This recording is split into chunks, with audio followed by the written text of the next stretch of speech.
예, 저는 윤석열 정부가 일본과의 관계에 있어서 저는 굉장히 굴욕적인 그리고 굴종적인 외교를 하고 있다라고 저는 보고 있고요.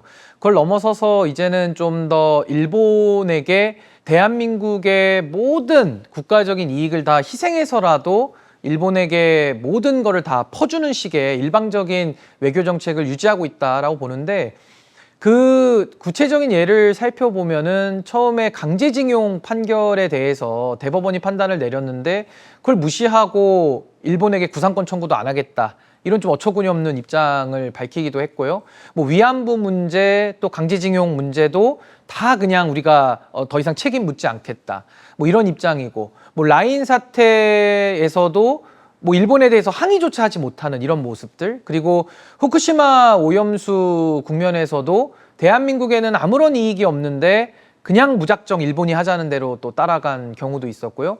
그리고 최근에는 그 사도광산에 대한 세계문화유산 등재까지도 우리가 동의를 해줌으로써 완전히 대한민국의 국익은 사라지고 오로지 일본을 위한, 일본만의 이익을 위한 외교로 규정 지어도 저는 뭐 부족함이 없다, 그런 생각을 합니다.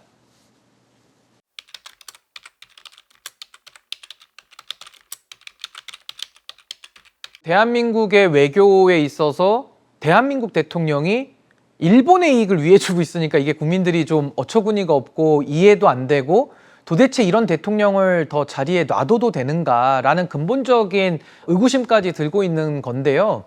저는 일단 기본적으로 윤석열 대통령이 외교를 잘 모르기 때문에 저는 무능한데 용감하다라는 게 저는 첫 번째 문제인 것 같고요. 두 번째는 윤석열 대통령의 그 살아온 인생을 좀 보면은, 아버님이 교수를 지냈는데 어릴 때 일본에 가가지고 막 일본은 깨끗한 나라다라고 본인이 막 고백을 하고 있잖아요. 그러니까 일본에 대한 좀 동경의식이 강한 거 아닌가라는 그런 생각도 좀 들고, 저는 무엇보다 중요한 것은 윤석열 대통령이 국내 정치를 해결할 능력이 없잖아요. 대다수의 국민들을 국내 정치로서 설득할 자신이 없는 거 아닌가. 그렇기 때문에 적의 적은 친구라는 말과 같이 오히려 일본과 손을 잡고, 오히려 일본의 영향력을 국내로 끌어들여서 국내에서 정치적 반대를 하는 사람들을 좀 누르려고 하는 그런 의도 아닌가라는 생각이 듭니다.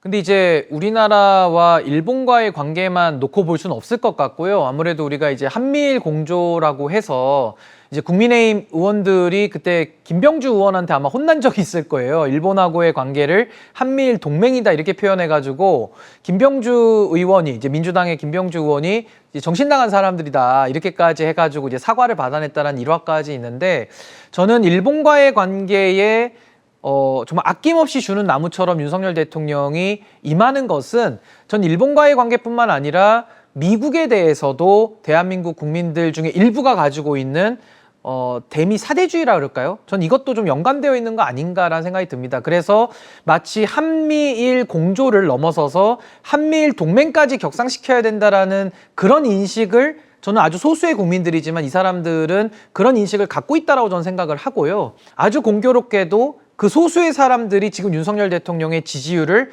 떠받치고 있는 그런 기둥 역할을 하고 있다라고 저는 생각을 하기 때문에, 윤석열 대통령은 전체 국민과 손을 잡고 갈 생각은 이제 영 없고, 아주 비이성적이고 몰상식적인 생각을 가진 사람들과 본인의 임기를 마치겠다라는 그런 전략적 선택을 결정한 거 아닌가. 강자에 대해서 굉장히 약한 모습을 보이고 또 약자에 대해서는 굉장히 강한 모습을 보이기도 하는데, 그건 아무래도 윤석열 대통령이 지난 세월을 검찰로 오랜 시간 살아오면서 지금은 이 외교 관계에도 저는 그대로 좀 투영되는 게 아닌가 싶어서, 윤석열 대통령 입장에서는 미국과 일본은 상대적으로 강한 나라, 그리고 강한 대통령이라고 생각을 하다 보니까 그들 앞에만 가면 그 강약 약강의 DNA가 자기도 모르게 나오는 거 아닌가. 그 검찰 시절부터 갖고 있었던 상당히 좀 비겁하고 비열한 태도가 지금 대통령이 돼서도 그대로 남아있고, 그것이 이 외교 관계에 좀 투영된 거 아닌가라는 그런 생각을 해봅니다.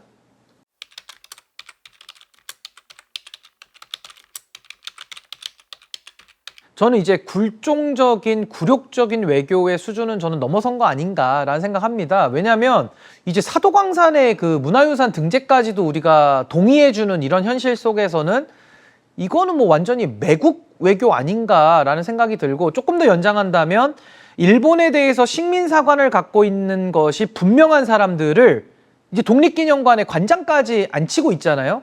이런 상황에서는 윤석열 대통령은 이제는 굴종과 굴욕을 넘어서서 이제는 일본에 대해서는 매국의 외교까지 간 거 아닌가.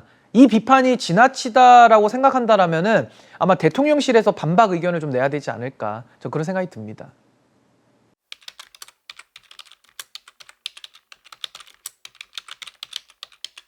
지금 윤석열 대통령이 건든 기관들마다 다 부서지고 있죠. 뭐 속된 말로는 뽀개고 있다라고도 볼 수 있는데, 국민의힘 뽀개졌죠. 국방부, 해병대 다 뽀개졌죠. 권익위 망가졌죠. 방통위 뽀개졌죠. 그리고 이제 검찰, 경찰 다 무너졌습니다. 감사원도 무너졌습니다.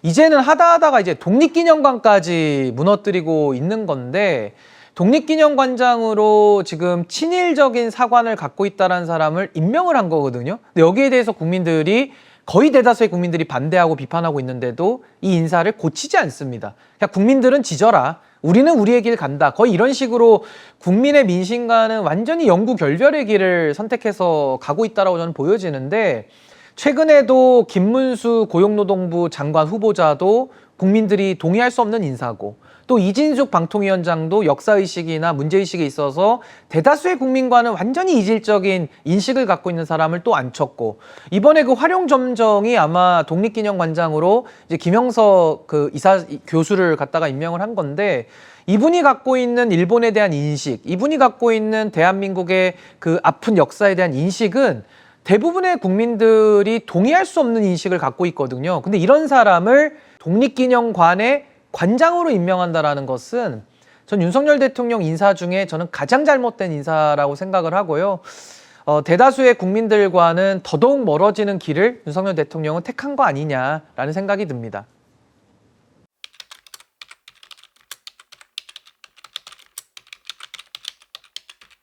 윤석열 대통령 어린 시절에 뭐 일화를 저도 들은 바에 의하면, 이제 아버님이 교수를 지냈고요. 아무래도 이제 일본에 좀 가까운 여러 가지 그 과거 배경이 좀 있는 건데, 다만 윤석열 대통령이 후보 시절에는 단 한 번도 뉴라이트 사관을 이야기한 바가 없거든요.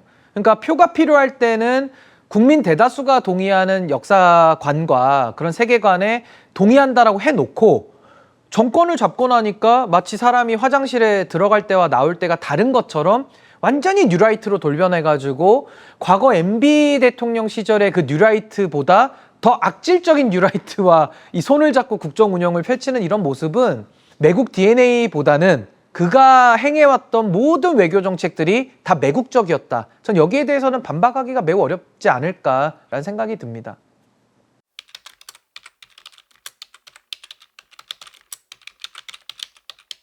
사실 우리가 해방 이후에 친일 청산을 제대로 못했잖아요. 이거는 뭐 보수 진보를 떠나서 대한민국 국민이라면은 상당히 안타까운 역사고 아쉬움이 매우 남는 이제 그런 지난 아쉬운 역사의 일면인데, 저는 지금 윤석열 대통령에게 뭐 아쉬움을 넘어서서 저는 화가 나는 이유가, 결국에는 우리가 친일 청산도 못했고 그 이후에도 독립운동 자손들은 어렵게 살고, 또 당시에 일본에게 부역했던 사람들은 또 잘 먹고 잘 사온 그런 역사가 지금까지 흘러서 오고 있는 거잖아요.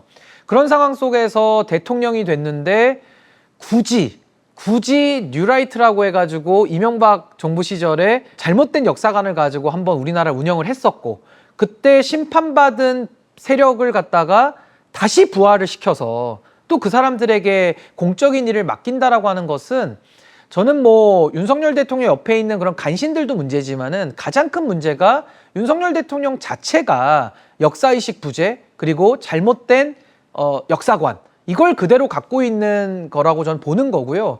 지금 2024년도에 대한민국의 공적인 역할을 왜 그런 잘못된 인식을 갖고 있는 사람들이 역할을 해야 되는가? 왜 권한을 가져야 되는가? 여기에 대해서 저는 국민들이 분노하고 있다. 전 그렇게 생각합니다.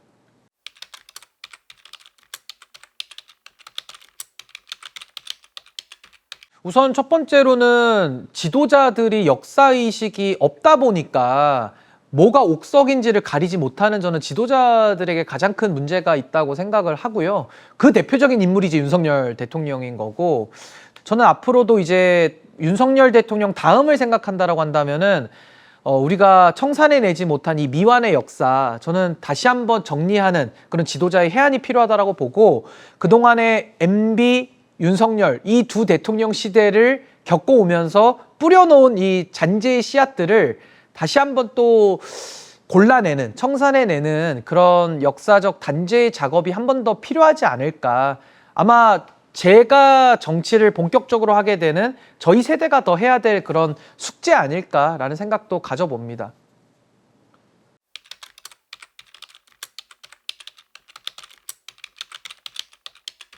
지금 대한민국 정부 자체가 불신을 받고 있고 굉장히 신상필벌이 무너졌고 뭔가 공정과 정의가 땅바닥에 떨어진 것 같은 그런 현실을 살고 있는데, 그 원인을 굳이 찾자면 저는 윤석열 대통령의 잘못된 역사 인식, 그리고 그 역사 인식의 바탕이 된 잘못된 인사를 통해서 결국에는 윗물이 썩었기 때문에 아랫물이 썩을 수밖에 없는, 저는 이런 논리적 역학관계를 밝힐 수밖에 없다. 그렇기 때문에 저는 우리 후세들에게 바름, 올바름, 정의, 그리고 역사, 인식 이런 것들을 가르치기 위해서라도 전 윤석열 정부를 뿌리째 바로잡아야 된다라는 생각이 듭니다. 그러니까 상대적으로 젊은 세대, 그러니까 우리 세대가 조금 더 지금 이 잘못된 현실을 바로잡는 노력을 통해서 뭔가 이 사회의 대변혁을 좀 먼저 가져올 필요가 있고, 그걸 통해서 저는 우리 미래 세대들에게도 올바른 역사 인식을 더 열심히 가르쳐야 되지 않을까, 지난한 작업을 해야 된다라는 생각이 듭니다.